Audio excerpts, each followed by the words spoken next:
Hi friends, I hope you are doing well. Today we'll talk about how to fix or how to solve the problem of not available on Google Meet. We click on settings. Here we go to apps, default apps, app settings. And above here you will search about Google Meet. Then we click on first stop and we click OK. Here you will enter to storage.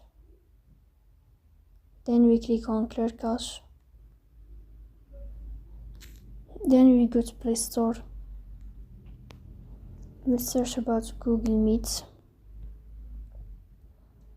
And here you will update your app as you see in this blue sign. So that's all. Don't forget to support us by like and subscribe. See you next time in another video, and thank you for your watching and your attention.